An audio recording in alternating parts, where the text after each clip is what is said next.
Hi everyone, welcome back to the next video, and today I'm going to be showing you my new panel. So this is a C-Tec XFP and it's an addressable panel, so it's one of my first addressable panels. So I'm going to take the lid off, and to start with, as you can see, we've got the LCD screen. So as you can see, it tells you everything on the main bit of the panel. So it tells you the time, the day, and you know, the panel, what the panel is, and if it's occupied or unoccupied for day and night mode. So yeah, and also we've got our two 12-volt batteries, so it makes up to 24 volts.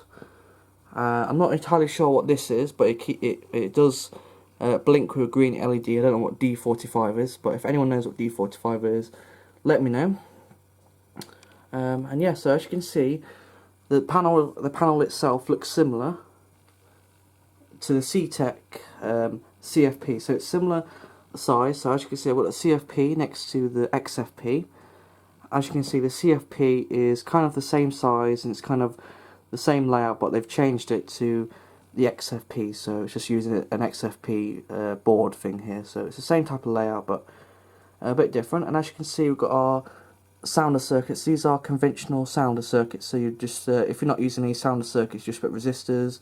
And I think plus you need like a sounder module thing if you want conventional sounders. So I'm not going to be using conventional sounders. I may get a zone monitor, so I can put like some conventional devices such as a Series 65, Apollo Orbis, and stuff like that. So I'll probably hopefully add some conventional devices, but I'm not entirely sure how you do wire a zone monitor or anything like that. So.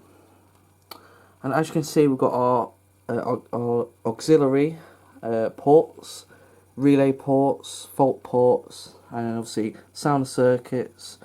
And this is where our addressable loop is. So as you can see, we've got two loops. It's a one loop panel. So it starts off with the first device and then it ends up with the last device. So the first device goes into addressable loop A, and then the last device ends up in addressable loop B. So yeah, so as you can see there, it comes with three manuals. You got your engineering manual. It comes with a user manual and logbook, and it also comes with a quick guide. So yeah, so, and it tells you in the engineering manual how to basically wire it into a loop, because it's got to be wired into an analog loop. So it's got to be wired like this in a typical analog loop. So if anyone can give me any tips about zone monitors, how you would wire a zone monitor, and where it would go, if you could let me know, that would be good. So it tells you here about conventional sounder circuits and connects it to a PC. I'm not going to be connecting it to a PC just yet, because I'm going to be getting some more devices, because I've only got XP95 devices. I'm hopefully going to be getting some Discovery devices, and then eventually, once I get all my devices and I fully complete the system, then I'll probably program it into the panel. So yeah, so I think that's all to say about this panel. And there's the power at the back, so it's got the same layout as the CFP, where the power is at the back. So yeah, I'm probably going to be showing more of the menu, probably in system test 1. We'll have a quick look at the menu of the panel. So yeah, I think that's all I want to say. If you guys got any questions about the XFP, let me know.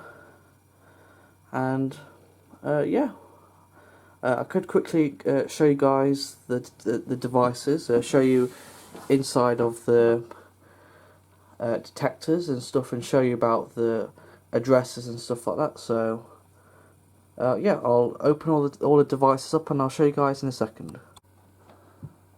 So as you can see in the sounder base I have here, which has an optical, which I've just taken off, you can see that you have an expert card. So basically you just pull one of the addresses. It comes in 1, 2, 4, 8, 16, 32 and 64. So you just flick one of them, and then I'll total up the what the address is. So, example, if you did 2 add 4, that detector would be set to address 6. So for standard bases, you would have an address card, which will tell you the address of the detector. For sounder bases, you have an address card, and also you have some deal switches. So these 8 deal switches will set the address of the sounder base. 8 is the 8 does the volume, 1 to 7 does the address. So it does use a bit of binary, so you've got to figure out the binary to set the address. And then the 4 deal switches at the back here, I believe they're the sounder group address, but I just leave the sounder group address alone. And then there's our wiring, so it tells you there about wires terminal blocks only, and L2 positive, and L1 is negative for out and in. So it comes out from the panel, so from the address loop A to the address, and it goes all the way to the last device, which the last device has the address loop B, and it goes into the next device. So yeah. So I hope you guys enjoyed this video showing a C-Tec XFP and also showing a bit of the devices. So for standard bases of detectors, they would have just this address card and wouldn't have any deal switches. Call points don't have the address card, they just have the deal switches. So the same deal switches as a sounder base or sounder beacon base.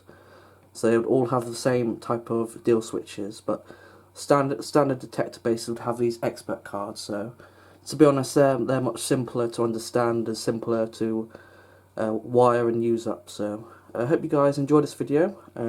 As you can see, I've got the base back.